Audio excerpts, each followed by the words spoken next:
welcome you to another panel of cybersecurity. This panel will be dealing with cybersecurity in the realm of critical infrastructure. So all the things that produce goods, that provide electricity, that deal with protection of health, all this stuff is creating a critical infrastructure of our countries. And the question is, what IT security, what cyber security has to do with that? In the panel, we'll have Antanas. You know Antanas already, right? So it doesn't take any invitation. We've got Vytautas Butrimas from Lithuanian Ministry of Defense. We've got Alejandro Pinto from European Commission, Robert Kośla from Microsoft. Robert is responsible for the defense sector in Microsoft. And myself, Rafał Jaczyński. I'm leading cybersecurity practice in PwC, previously PricewaterhouseCoopers. So we started a discussion before the panel. It was actually getting more and more heated. So I jump in with a bold question. It is actually a public information that Polish critical infrastructure, namely energy sector, was attacked in 2014 by a group or scheme called Dragonfly. Do you think it was just an incident, or is it a fact of life? Is it something we should be now used to?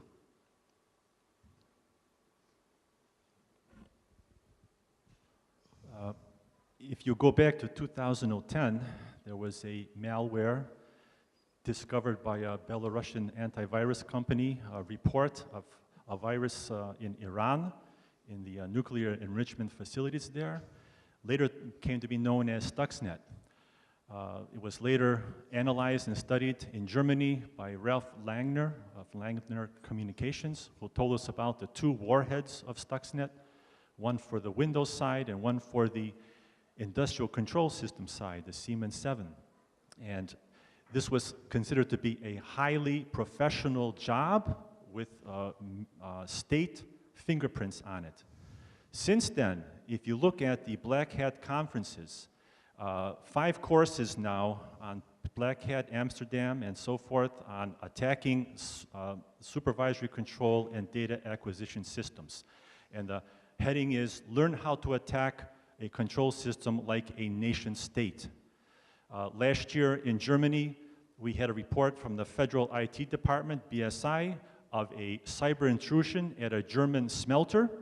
They intruded into the administration or the IT part of the company, and they went into the production floor and took away the view and the control of the smelters, causing them to become damaged. Physical net damage has occurred. Last week I was in Germany. I met with military officials from 17 governments in the NATO, European Union, and North America. These are generals, cyber people talking about protecting critical infrastructure. They're worried about defending that infrastructure, and you can tell between the lines, they're saying to themselves, wow, this is a real neat thing for offense. Yesterday, there was a smart cities session, all the wonders of IT. To people that are looking for targets, these are wonderful targets is a smart city infrastructure. Cut off the electricity in a city, and what you have, especially at night, you have some law enforcement problems on the streets. You have people not able to get fresh food from the refrigerators, not able to get money from the ATM machines. And this is what happened similar to Turkey in March of this year, where over half the regions of Turkey lost power. People were stuck in elevators, trains stopped. This is the area where it's not a DDoS where people wait for a website to open. This is a place where people can get killed. It's a national security issue. So yes, this is not an unusual event in Poland. That's just the tip of the iceberg. It's happening elsewhere. If it's reported or not, we're very fortunate, as the German government did. Thank you. Any other views, gentlemen? Are we, is it, as Vytautas said, real and dangerous, or are we just blowing the trumpet?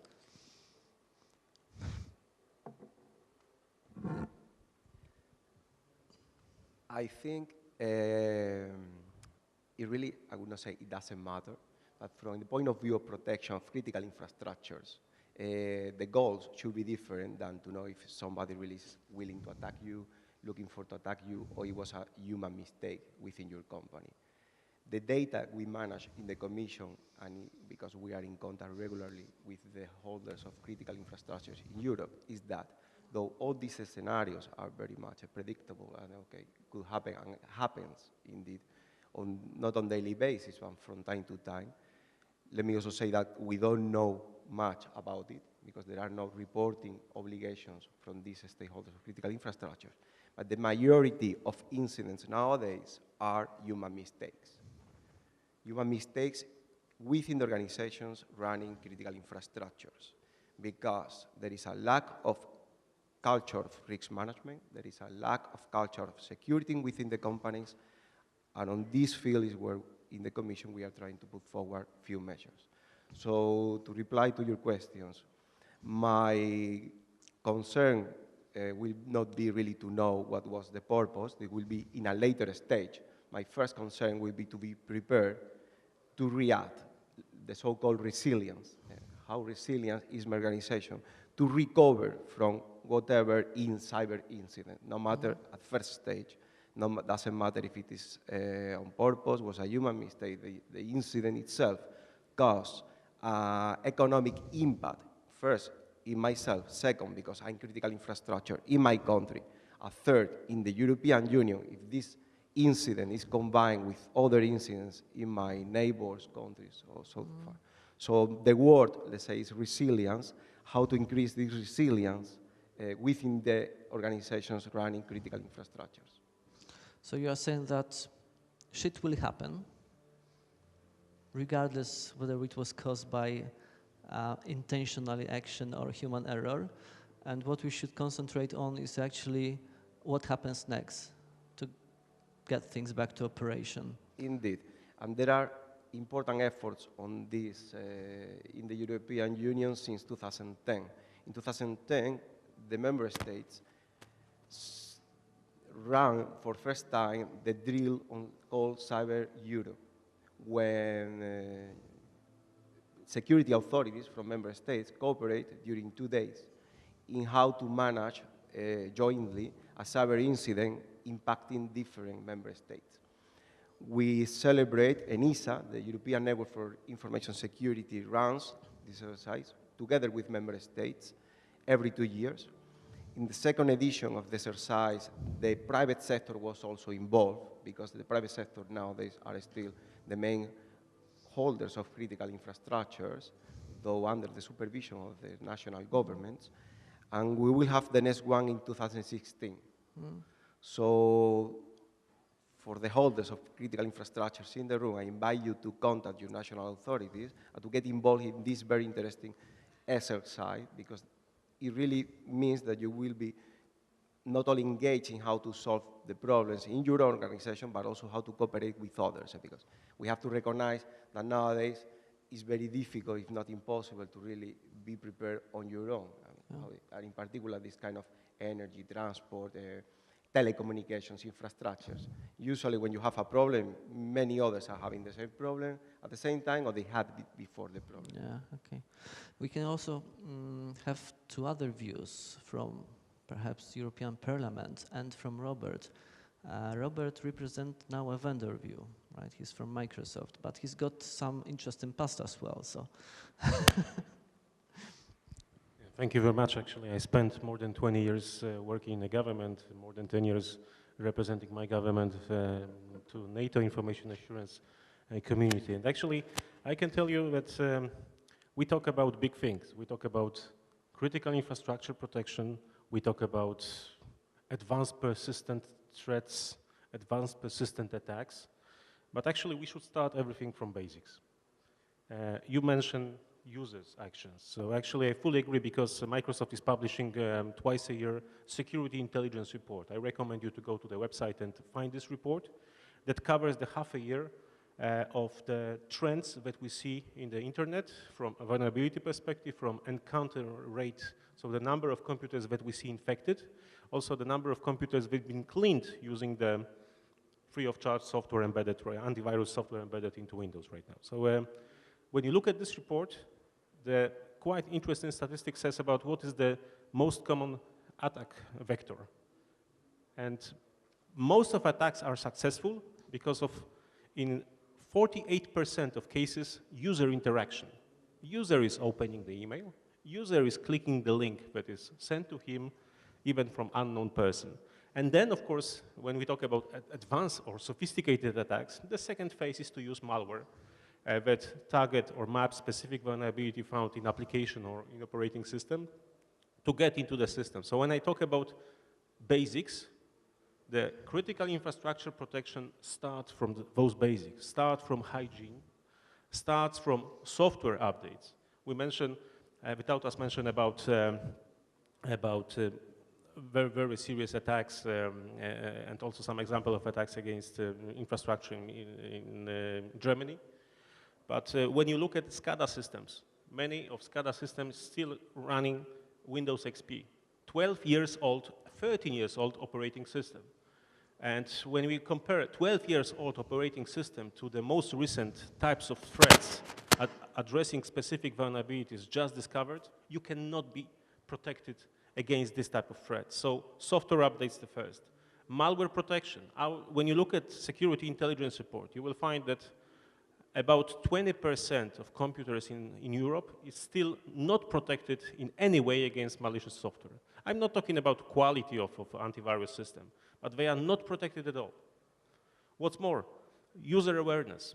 We still discuss things, and also this example about user interaction needed to attack the system. Users awareness. Do we have, we talk about a directive, NIST, Network and Information Security Directive. Do we have a standardized program, education program for cybersecurity? So European Commission started some activities around digital market. And I think that one of those 10 areas, 10 domains that needs to be standardized by European Commission is also the education programs for awareness for cybersecurity. And finally, application security. What we see right now, the growing market of malicious applications, especially on Android because of market penetration by this platform, you see a growing number, and this is exponentially growing number of malicious applications. How to work, how to deal with this topic. I think that we should also apply some basic standards that are already developed, already approved by international communities like ISO 27 series, 27035, that covers description of dedicated methodology, that's security development lifecycle. Why governments not force vendors to use this methodology in development of the software? And military, we see good example, good practices in military world. US Department of Defense mandates the use of security development lifecycle for all applications that are delivered to US military. It doesn't matter if it's .NET, if it's a Java application, or it's application written for Unix. So that's my first message today. It's about hygiene. That's about start with basics. That's why industry can also help and share the best practices with governments. All right. Jonas, so perhaps you could shed some light on the issue, whether it is important, how you see the authorities in this game. I don't know how much the authorities can do. We always think that authorities can fix everything, but it's always down to the user. Even if we see the latest history with the Sony attack, right? I mean, that's inside. I mean, where a senior executive is infected or unaware of being hacked, and a whole big corporation like that can get into serious trouble, allegedly by North Korea. But it's not clear. It doesn't matter. But these things are. Most of the time, the reason is because of the users in the system who become active unknowingly to help for something to go wrong. And this is the problem, and that's what we're talking about, education of people in companies, in government offices. It's the same thing in government, you know. If you have users of the system in any capacity with a certain trust level, the biggest threats from there. So we have to start on the reality of it, of how things go wrong. And the DOS attacks, I mean, I think there'll be less and less of them, and I think we can kind of cope with it. And I don't see too many huge problems with it in the future. I think it's all about education and knowing it. In terms of European Parliament, we're not very safe internally as well. I mean, anywhere you connect to on your Wi-Fi could be a threat. So I think it's all about education and being aware of what information. And I think if you just think that whatever you have on your phone or your computer is, everyone probably has a copy of it, you know, if they really want to. That's probably a good way to start. And that's the way the world is running, you know. So if you're not really worried, then you don't have much to worry about, you know. But if you have sensitive information, it's that there's risk, and no one can assure you that if you're not taking any care and you don't know how things work, that you're protected. It's just a good approach to have as a starting point. And then if you have a very responsible job, you know, we're keeping company secrets, and we do see the Chinese allegedly very active to steal IP.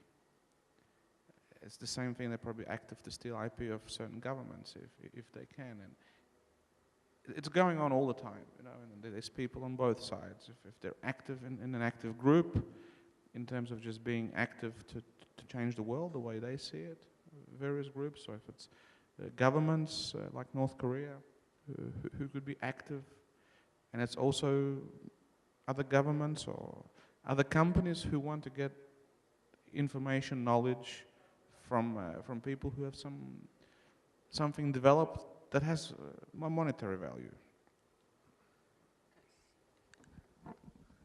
I think we have very good comments about education and need to go back to the basics.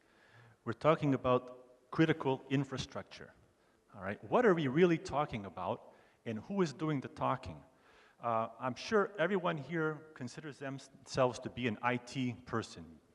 Who knows about Windows, Linux, Cisco? Raise your hand, okay? How many are control system engineers here in this room? Okay, how many have worked with a Siemens 7 program logic controller, remote terminal unit, or a supervisor control and data acquisition system, worked at a workstation to see a national power grid for a country and to control it, a pipeline system? Okay, problem is, IT people are entering this other world. It's a world of industrial control system, world of water supply systems, world of actuators. How many have worked with an actuator? You know what an actuator is? Controls big pumps, all right? When an IT person comes into a system as a cogeneration power plant, which I visited, all right, he thinks in terms of IT, but he doesn't understand this other world.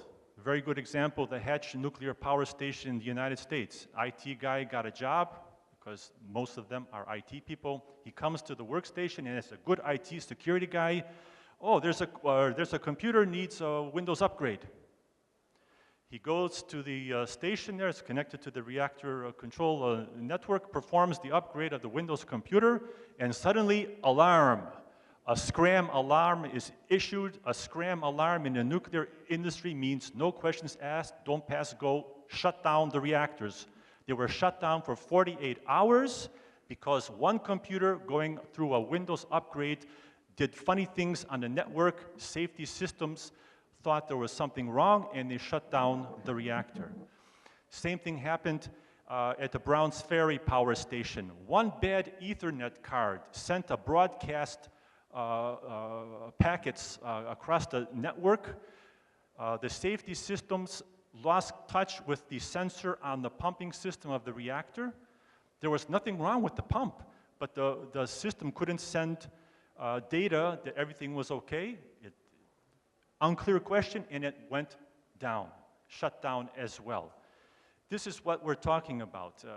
Information technology, it's a way of thinking. It's a way of thinking about cybersecurity, but it's not the way someone working in a power grid or a pipeline system They don't want to talk about doing upgrades because, excuse me, to do an upgrade, we have to take the whole grid offline to perform the upgrade. These are real-time systems. Nothing like when you're sitting at your desk, Windows, oh, it's slow today. I'll wait a minute to have a cup of coffee. If you have a delay in some of these systems, microsecond delay, you cause problems. Safety systems go into action. This is the education of IT people. They need to meet the system design engineers who work on control systems. The control system guy says, who are these IT people? I don't need them. I have to have a reliable, safe system. IT guy says, excuse me, you know, there's internet, there's some threats out there. We need to talk. And they need to understand each other. They need to understand, the engineer needs to understand why he doesn't like a 1, 2, 3, 4 for a password on a control system.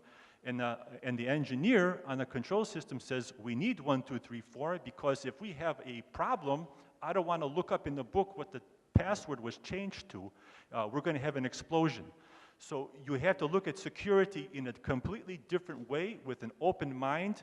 The cyber hygiene is okay for the everyday user. It's not going to be okay for the things that hurt most. Hello? Okay, without us, since you've got the mic already, could you briefly please tell your definition about critical infrastructure? What is it actually? Because I think the audience is already properly threatened. Now, Okay, let's show you some of my let's scary threaten them a little bit more. Critical infrastructure are the systems and services that are vital to the national security, economy, and well-being of society. Okay, a critical infrastructure is not DDoSing one news portal for a week. A denial of service means there's no electricity, there's no gas with the winter coming in the pipeline. That's what a denial of service is. If you worked for Saudi Aramco in 2013, one of the largest oil companies in the world, they experienced a DOC, a denial of computer attack. 30,000 computers, the hard drives, the backups, the servers were erased. That company didn't know what to do for 2 weeks with tankers coming into the port. The oil was safe, but they didn't know where to go. The contracts were gone. All right, these are things that go boom in the night. All right, when you are flying in London last year in December, all London area airports were closed for 18 hours. Heathrow, Gatwick were closed because the primary and the backup air traffic control system went dark. Send me an email, I'll send you a report on the investigation into that incident. 18 hours, the biggest airport in Europe was closed because of a software error in the air traffic control system. 20-year-old software error. All right, if a bad guy finds out about these things, you can have things going boom in the night. We're not talking about a virus on a computer that's, you know, it's going to cause problems, slow the computer down. We're talking about things that are going to be an issue of national security. We're talking about things that most of the governments in the world are preparing cyber commands. They're finding it's a nice little thing. We don't need to send a bomber to bomb something. We can do this from the hotel room. And we can disable this system if we want, whenever we want. And it's low-hanging fruit. Without us conscious of time, may I suggest a simple vote? Because perhaps in this way we can come up with a common definition of a critical infrastructure. I will put forward some ideas of what a critical infrastructure might be, and you will just be voting if you consider that okay, right? So, energy grid, the easy one. Yeah, cool. All right. Hospitals. Yeah, sure, yeah. Central bank. Water supply installation for the capital city. Traffic lights management system for your smart cities. That's slight controversy. Alejandro. What is a smart city? Actually, I very like Barcelona, right? And one of the funny things in Barcelona is that the traffic lights management system is very intelligent. I don't know whether you had a chance to observe. Actually, just imagine for 6 lines of traffic, right? And there are traffic lights above each line. And depending on whether there is a traffic jam in this direction or that direction, the lanes are switched for people to go in this or that direction. So, for instance, in rush hour, there will be 5 lanes to the city and just 1 lane back. And during afternoon rush hours, vice versa. So just imagine if we try to manipulate the traffic, such a traffic lights management system, right? So people go under roundabouts like that and that and that. So any other ideas, Alejandro? Yeah, I wanted to say about critical infrastructures, and Antanas knows very well. This is it's a very good question. This has been matter of discussion since the directive was proposed by the European Commission. So it's, I think, one of the points of discussion between the Council, the legislators, Council and Parliament. Because among 28 member states, it's very difficult to find a common definition of critical infrastructures. I mean, what you mentioned is infrastructures. I mean, okay, you took really the ones that are really critical. But for instance, if you go to Netherlands, maritime transport is really critical when it's not in Germany, for instance, or France, right? Because it's one of the main sources of revenues in the country. Because of that, the management of the critical infrastructures, of the security, so far remain in the area of national security, and the main responsibility lays in the hands of the national governments. Because it's very difficult to find a common definition, as you mean. This infrastructure will become critical for Europe as well, when you will find connections, important ones, between different European countries, what means that any incident in one of them will affect the others, right? This is just to show how works the system of critical infrastructure, also to outline a little bit what we are going to discuss a little bit later, the NIS directive, the Network Information Security Directive. The key word here is cooperation and information sharing, and there is the lack of that, important lack of that in Europe regarding the management of the critical infrastructures. And on this way, we should really have to work a lot yet. I mean, how we share the information about the incidents, or no incident, just the daily life of this infrastructure, to share it with few others of our partners in Europe. How we manage that, how we cooperate with vendors. My colleague raised the issue of how vendors also cooperate in supporting these infrastructures. That's very good comment, actually. I have the feeling that compared to, for instance, United States, we in Europe are very far away from the point where information sharing does really matter. Even internally within countries, only very limited of countries have sort of industry certs, like the cert for energy, able to share information within the country, let alone between countries, right? So actually, what's your, Robert, without us, Antanas' view on this information sharing issue? Because there are already protocols to allow, I would say, normalized information sharing, right? Like sticks or taxi, all sorts of stuff, right? So certs and other teams can exchange it in a more or less unified fashion. Yeah, of course, information sharing, that's a very nice buzzwords. So they've been used last week in CyberSec conference, and I said that those words should be forbidden for next conference. So information sharing and collaboration, because everybody talks about this. But this is like, everybody wants to eat, nobody wants to cook. So everybody wants to consume information produced by others. But when you ask for information, it's usually you hear that's the question of national sensitiveness. So we don't want to share this information. So I think what we should introduce to cyber information sharing scheme, it's the best practice from BISIS network, NATO intelligence network, actually built not by NATO, but the nations. So nations start to share intelligence information, very sensitive, because that costs life, actually. So started to share the information because they also received information.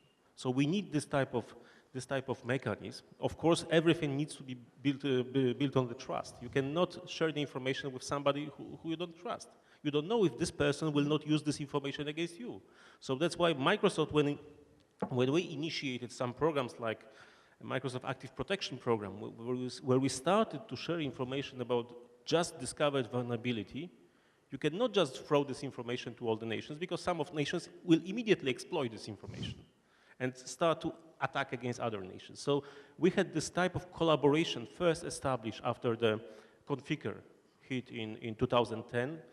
There was an informal group of security vendors. So Microsoft started to work with McAfee, Symantec, Kaspersky, all the security vendors. We started to, and we have an agreement that any security vendor will find the new vulnerability. This information is shared immediately within this community.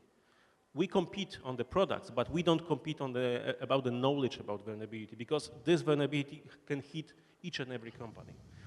Talking about critical infrastructure, I fully agree with Autas and the problems with definitions.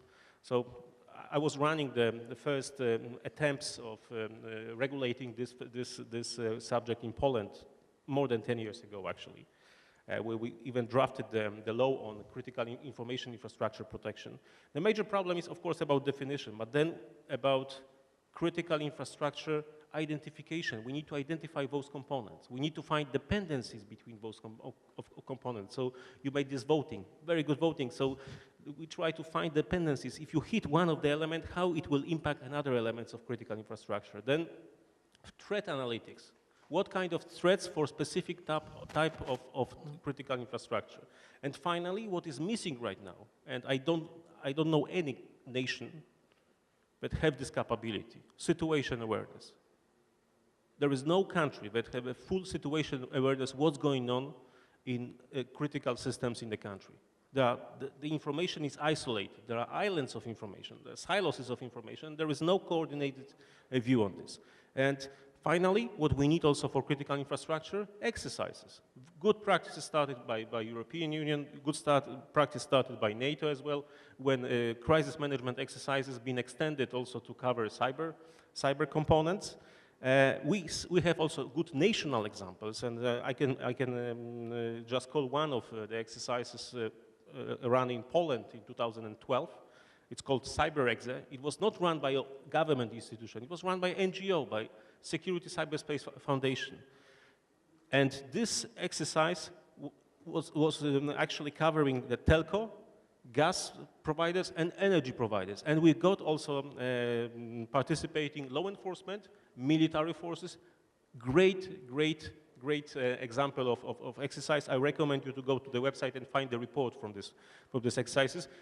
Another year, we ran these exercises for financial sector, financial institutions. What's more, it's not only the best practice right now for Poland, because the same formula was for the first time used in Georgia last year, CyberExe Georgia. So of course, we need to have this kind of exercises to really check our situation awareness, to really check cooperation and information sharing between different stakeholders, and our readiness to respond, so incident response readiness. I don't want to occupy all the time. Thank you. It's an important issue about information sharing, and attribution was mentioned before. Oh, what can we do? We were attacked, but we can't prove that this entity did it. You know, you can hide in the shadows of cyberspace. This is really a myth that it's not possible to attribute. In the areas where it really matters, law enforcement, for example. How many remember the Cyberbunker Incident a couple years back? Olaf Kamfuis orchestrated the largest DDoS attack in internet history at that time, 300 gigabits per second. Everybody remember Cyberbunker? This issue was a big thing 2 years ago. Big attack. He was caught. He was a citizen of Holland, but they caught him in Spain. There was a lot of law enforcement cooperation, and they looked at his Facebook page, I think, because I saw his Facebook. He was saying, here I am in Poland with my red truck, and I'm doing DDoS, and he's traveling around. In cybercrime, look at the papers. People are getting caught. Law enforcement is cooperating. European Council, the Cybercrime Convention, Budapest. But when it comes to state, the ones that have the resources, the ones that have the capabilities, and perhaps even the motive to do these things, no, no. You know, it's but one of the things we learned from the Snowden revelations is the massive capabilities of governments for surveillance and for finding what they want to find out. So it's not a matter that it's impossible to find who is the perpetrator, to have the attribution problem solved. It is a problem of will to do. And I was a member of an ad hoc work group for the OSCE it was an informal group to come up with some confidence building measures for states to follow in cyberspace. We sat around a long table and we talked about, we should exchange strategies, be open and transparent.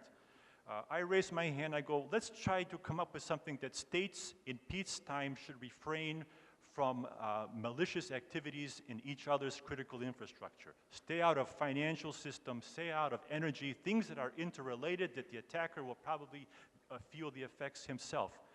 And the big superpowers in the room didn't like that. They acted like little children. How dare you take my toy away? This is my toy, this cyber thing. You know, think again about Stuxnet as a watershed event. Before Stuxnet, nobody even thought the governments were involved in this area. Nobody was even thinking they were going after critical infrastructure, pipelines, power grids, nuclear systems.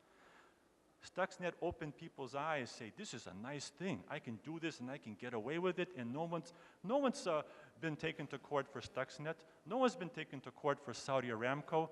The Shamoon virus that hit South Korea news services and banks, nobody. This is cool. And if, I don't know, if I was the head of a cyber unit, I would have definitely them working on this, using the Shodan search engine, Project Shine.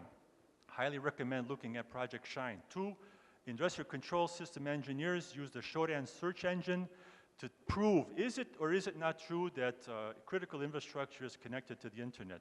Operators will say, no, we have no connection to the internet. Water supply, no, we're separate, air-gapped. After 1 year of research, how many countries did they find control systems visible on the internet that are supposedly, raise your hand, how many guess? 211 countries. How many devices did they see on the internet? Guess. 2 million. In Lithuania in 2013, there were 700 devices visible to the internet. By the time they closed the project, they proved their point. There were already 2,000 devices in Lithuania, Latvia, and Estonia visible, something like 32,000 in Norway. What does that mean, visible to the internet?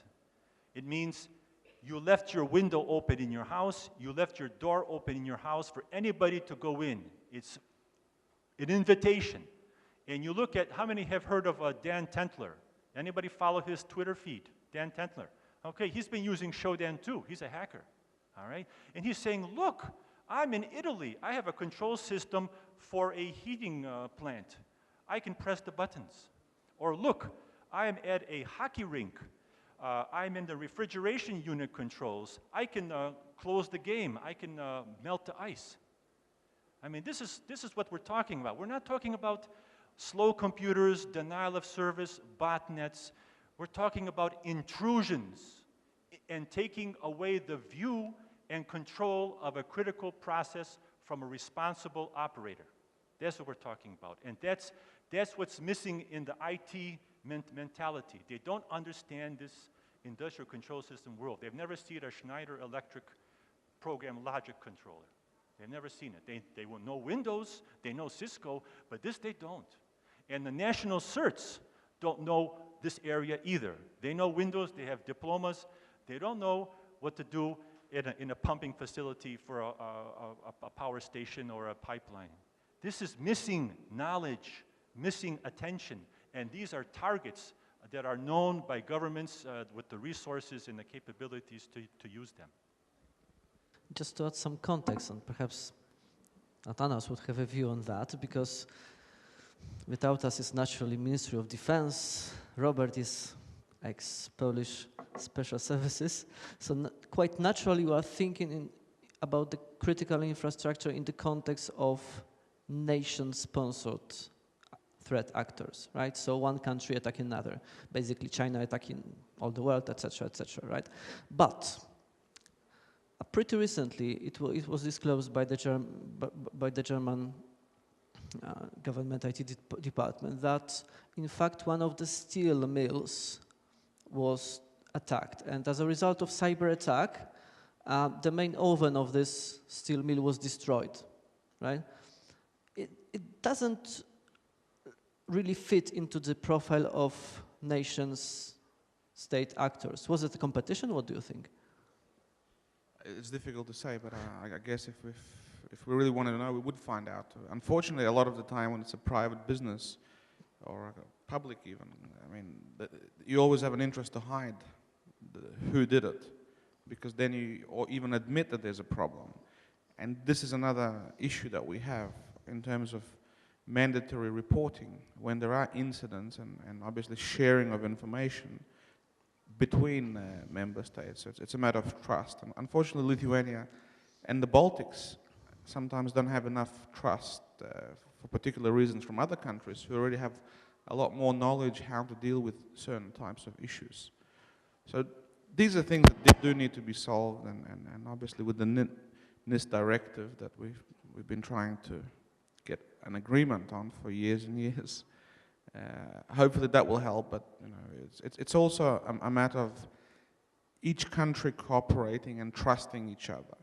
That's the key, the trust, mandatory reporting, so we would find out who the actors are and where the threats are from. But as we know, we do have an issue. Now, obviously, if you have a business, you don't want to say, hang on, I've got a problem. You know, if we look at even Ashley Madison, they may have known much earlier, but they will not want to report, you know, that there is a problem because it's a run on a bank, you know. So how do you safely report any issue anywhere? These are big questions, I think, that need to be solved. I somehow agree, somehow disagree, of course, with this mandatory reporting, because when we will push people to report things, they will report only those things that have been pushed to report. That's all. On the other hand, of course, not reporting anything, it's also a better approach. And first, the industry or all bodies that's been hit, they need to see the interest why to share this information. They don't want to be a subject for the next press release that this company was attacked. First, they want to see the support that comes from national authorities, national operational bodies. And talking about NIST directive, when we will share this information with European Commission, what will happen with this information? Will it help us actually to increase our resiliency? Or it's just the statistics? Or it's just basic information sharing? So the typical question is, so what? I gave this information, so what? Talking about industry, so we started sharing information. And I think that without us talking about attribution, I fully agree with you. We can attribute almost, I may say, almost all attacks right now. We can find. It's not a question of minutes, maybe sometimes it's a question of months, but we can do it. We can map, of course, that the international cooperation is required for the special law enforcement. Just not to have a safe harbors in the countries saying we will not share this information. But we had a good practices also working with countries that you would not expect that will help. We had some, Microsoft since February 2010, we performed 14 operations against global botnets, 14 operations, some of them together with FBI. Since November 2014, with Europol, with European Cybercrime Center, we train actually law enforcement how to perform such operations. And what happened? At least 2 botnets, global botnets, originated from China. Initially, we got very reluctant response from Chinese CERT, but when we presented that also the Chinese citizens, Chinese economy was hit by those botnets, they started to cooperate, and we've been able to take down the command control centers. I would like to show you the quite interesting visualization of botnets. This is information that we are collecting under the court order for the taken down and disruption of the global botnets. Of course, it's always under legal legal court order, and we collect only information about IP addresses of computers seen from the network as infected. Can we play this visualization? So what you will see, it's the result of analytics of just 6 weeks of September and last week of August. So you see the density of IP addresses of infected computers, but we can go even deeper. We can go and identify, that's only 13 types of botnets, starting with Configure. And you may be surprised, Configure is almost 5 years old, but it's still very active. That's the highest number of Configure infected computers. And this data we share with computer emergency response teams, with governments, free of charge. We started to share this data also with critical infrastructure operators like Telefónica in Spain, like banking sector, because we want those computers that are used for coordinated attacks, we want them to be cleaned, we want them to be removed from the network. That's, of course, it's not only about information sharing, but also detecting what type of malware is used for a specific botnet. We include this malware sample into antivirus definition for next release of a security bulletin. So we not only detect, but we also try to proactively clean the computers used by groups for global coordinated attacks. So this is an example, one of examples how industry can work with governments and third organizations to mitigate this threat. To give some more significance to this data, roughly 70% of attacks nowadays would start with not attacking servers, but attacking PCs, attacking mobile devices, right? So all these signs is actually at least a start of an attack.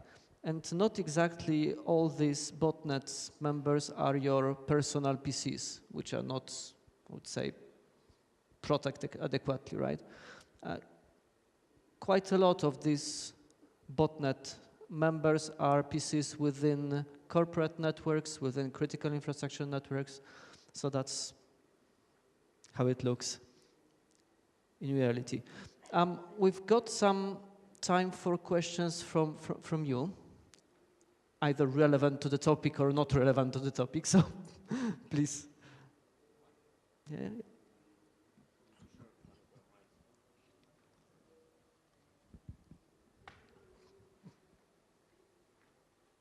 Yes. So my name is Paul Ryan from Luxembourg. I might fit one of the profiles because I'm a trained electrician, and then I became an IT person, and now work for the Luxembourg government, and I'm strongly involved with critical infrastructure protection in Luxembourg.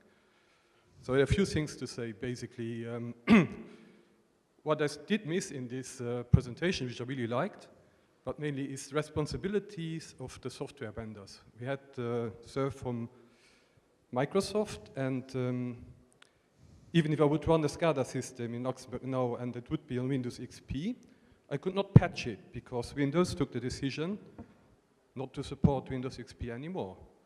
That's not very responsible behavior for critical infrastructures. So also when I look at the upcoming NIST directive, the vendors are not addressed at all, which I think is a shame. So I would like to, Alexandro, the first question. How do you see, as a representative of the European Commission, how do you see this?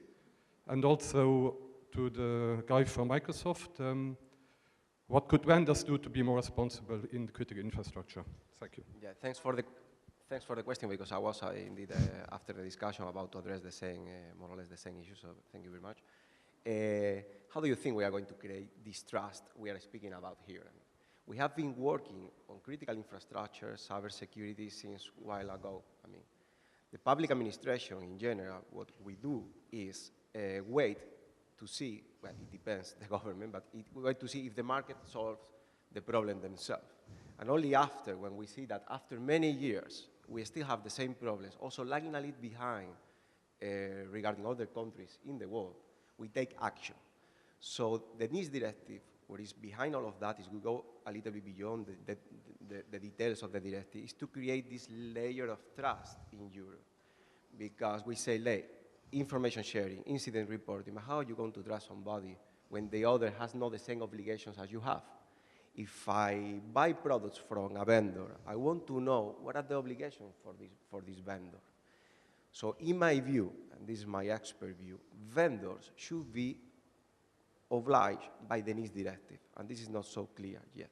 We have been speaking about critical infrastructure holders. Why to put all the pressure and all the responsibility in the holder of the infrastructure and not in the providers of the infrastructure? Because indeed, if we look backward, what we see is the problems came from the provider that didn't report on a incident, not incident, but a gap, let's say, in their software or in their system. So it's about the whole system, the whole value chain is what we call that. That's why the incident reporting is so important here. The obligation, at least minimum ones. The Commission, though the proposal at the beginning was to say what are critical infrastructure, the negotiation so far, if I'm not mistaken, goes in the direction to leave in the hands of the member state to decide what is critical and what is not. I think it makes a lot of sense from an expert point of view, because what I mentioned before, how you're going to tell. Also, critical infrastructure is a very sensitive issue, should be information that need to be carefully treated, so better to be in the hands of the people who know how to do that. And about vendors, I don't know whether you want to say something else. Thank you very much for asking this question. That actually refers to what I said at the beginning about cyber hygiene. So first, I mentioned security development lifecycle. That was investment that Microsoft did in 2004. So that's 11 years how we implemented SDL. And you can see right now the difference in quality. If you look at the numbers of vulnerabilities for Windows XP in comparison to Windows 10, it's a completely different word. And of course, we can patch and patch, but if you have a weak door with holes, you can patch the holes, but it will not increase the resiliency of this door. So the system was designed 12 years ago, 13 years ago, mapping the threat model that was available at that time. We didn't knew about many types of methods of attacks that are known right now. So of course, we could patch the system, but it's better to replace it by the more rigid solution, by system that includes additional mechanisms that map current threats, like data execution prevention, all the elements that can be done. What's more, responsibility. I fully agree with you that vendors producing any good should be responsible for quality. And including, there was for a long time, we used the comparison to automotive industry as a reliable for the quality of cars. But recent case of Volkswagen proves exactly that even in this industry, it's not the case. It's a question of trust and investment. And also, I could ask the quite provocative question. So, who is responsible for OSS software? Is anybody take a responsibility for the quality of the software? So from a vendor's perspective, if Microsoft is signing for the code, we are taking responsibility for the code. Of course, the problem is in many cases, and you will not find, if you will look at the number of the statistic on vulnerability, top 10 vulnerabilities, you will not find Microsoft software anymore on this list. The problem right now is with the applications. And we cannot close the operating system for applications. We cannot close the operating system for users, as you mentioned before. So major incidents are caused by users. The most secure environment would be the operating system without applications, maybe without user and without power. That would be the most secure, I think. All right, I'm conscious of time, so it seems our time is up. I would like to thank the participants of the panel. I would like to thank you for participating in the discussion. Thank you, gentlemen.